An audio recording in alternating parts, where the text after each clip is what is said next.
me. My name is Julie, and aside from being the AV guy for tonight, I am also Hannah's maid of honor. And obviously from the moment that Hannah asked me to be maid of honor, I knew that I would have to give a speech for her wedding. So tonight, I am here to bring you a speech by Julie. And unlike normally when I have to give a speech, I knew that I wasn't going to have to stress too much about this one. And the reason is because Hannah is my best friend. And when you've been friends with someone for almost 20 years, you start to learn that you can depend on them for a couple of things. So when we were younger, I was really scared of talking to strangers. So whenever we would go to a restaurant, Hannah would order my food for me. And after college, Hannah and I went to Peru together and we hiked Machu Picchu. And sometimes I would get tired, so Hannah would carry me. And even for this weekend, Hannah made me this to-do list to make sure that I was ready, and has pretty much helped dress me from head to toe tonight, including my hair and my earrings. So last weekend, I was checking my to-do list, as any good maid of honor would have to do. And I was trying to see if I had anything left to do before the weekend. And I was like, oh, I have to write my maid of honor speech for this rehearsal dinner. So, of course, I texted Hannah. And I said, Ham, can you write my speech for me? And she said no. And instead, she gave me a little encouragement. You're a great speaker, she said. You'll do great. And some valuable advice. Grab a pen, grab some paper, let it flow. Now, to quote Hannah, I might be a great speaker, but even for a great speaker like myself, it's a pretty difficult task to put 20 years of friendship into a single speech. So, David, here's a little useful tip though that I've learned from being with Hannah for almost 20 years. If you ever just really don't want to do something, just complain about it. And if you're lucky, Hannah will sometimes just do it for you. So, I proceeded to complain to Hannah about how stressed I was that I had to write the speech. And after 2 days, I was very pleased to receive this text message. Here's the format. She said, and what Hannah would call a format suggestion was really a full, entire maid of honor speech.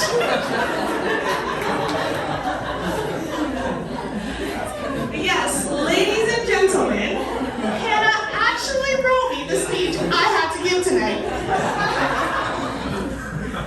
And honestly, the most insulting part of it is that I had actually spent my entire weekend in a coffee shop just trying to come up with the opening line.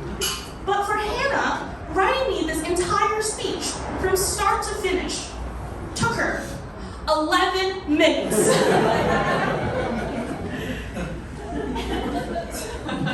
And the speech, it was really impressively good. And of course, she insisted I couldn't just read it tonight. Edit, she said. It was just a draft, you have to fill in some blanks. And I totally wanted to respect the bride's wishes, but I'm gonna be honest with everyone. It has been a really busy week. My flight was canceled on Wednesday, we had to get our nails done yesterday, and last night we had a poppin' time at the after party at the Ace Hotel. And this AV setup tonight was pretty complicated. So tonight, I have instead brought for you a speech by Hannah.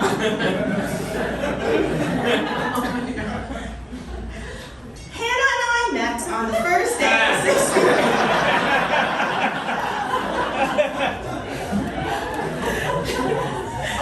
Both of us had moved from other schools and knew nobody. And for a while, we would continue to know nobody. Because in the 6th grade, this is what I looked like. And this was Hannah.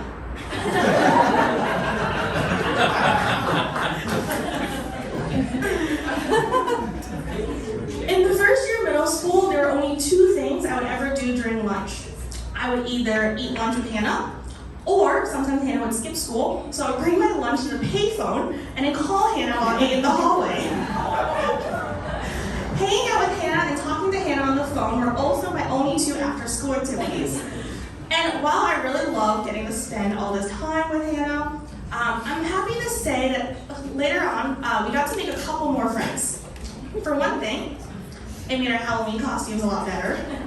I don't know if I'd ever said we looked really cool, or we were part of the popular crowd, but at least we seemed to coordinate a little better, and other people wanted to dress up with us.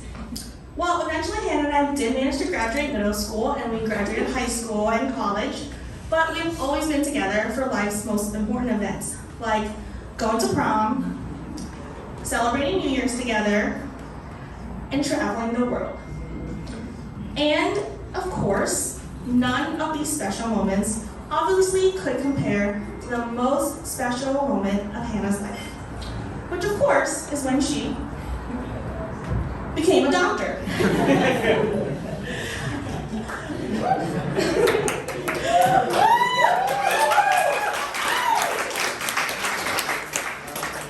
Making her my parents' official golden child, and along with her degree, a relationship with her boss.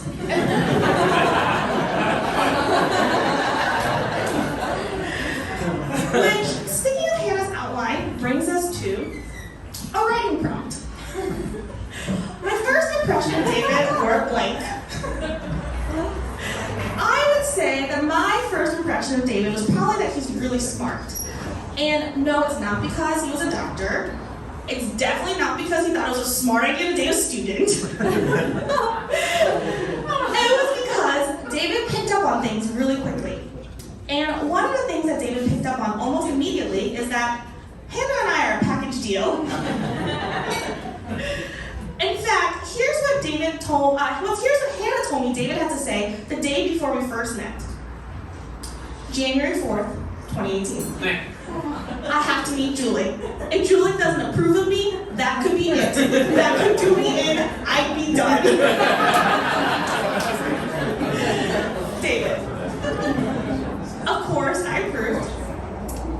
And I have since been lucky enough to get to know David and spend a lot of time with him over the last 5 years. David, as you all know, is one of the most thoughtful, generous, and considerate people I have ever met.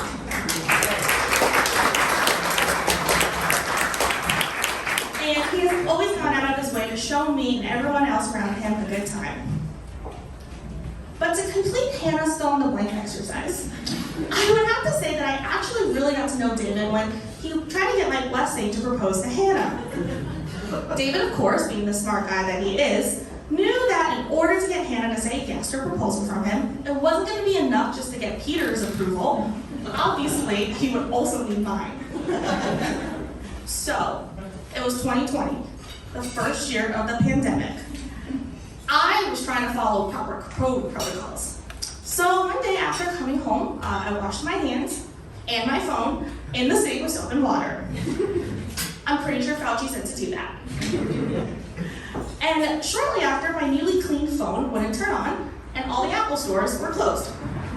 Well, one day, my boyfriend James comes over to me and said, "David really needs to talk to you." And then he shows me this text message. "Hey James, it's David Kitchell, friend of Julie. I'm just trying to reach Julie on account of needing help for a project. She has no cell phone and doesn't respond to Insta. Can you have her call me ASAP? I can't believe I have to do this method of contact in 20."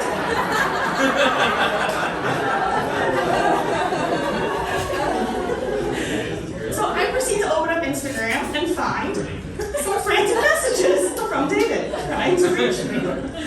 I then open my inbox and saw this email from David.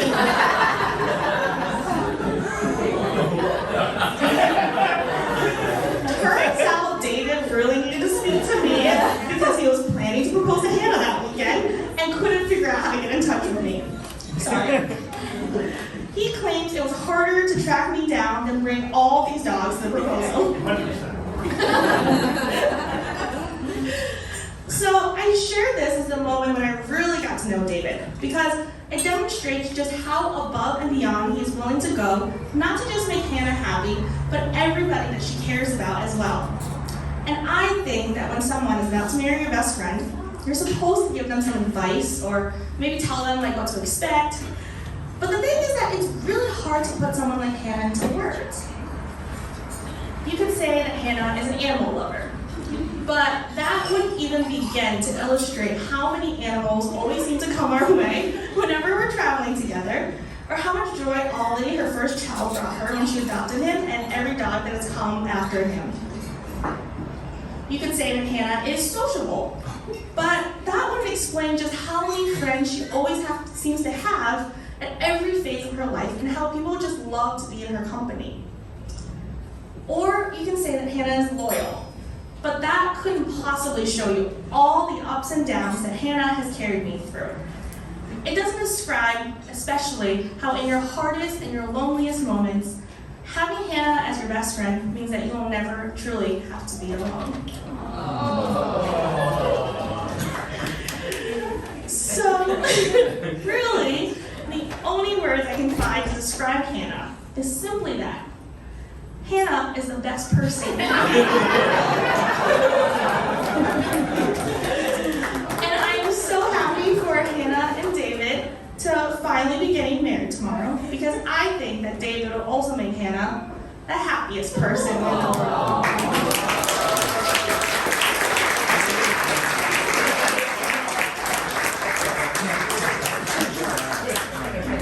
Having spent the last few years watching Hannah and David's love story unfold, it's clear that David just matches her in so many ways. Like Hannah, David has become an animal lover.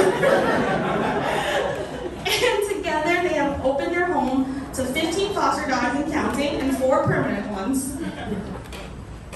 David is just as sociable. And Hannah and David have built this beautiful home together in New Orleans, where they've always welcomed me and everyone else with open arms. And just as Hannah has carried me through so much of the last 20 years, I couldn't be happier that in David, Hannah has found a set of shoulders to carry her through life as well. And to carry me too.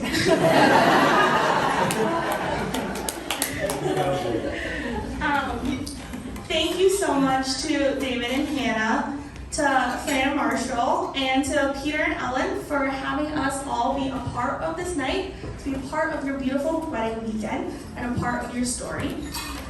And since this is Hannah's wedding weekend, if you could all raise a glass, I'm going to actually let Hannah have the last word tonight. Cheers!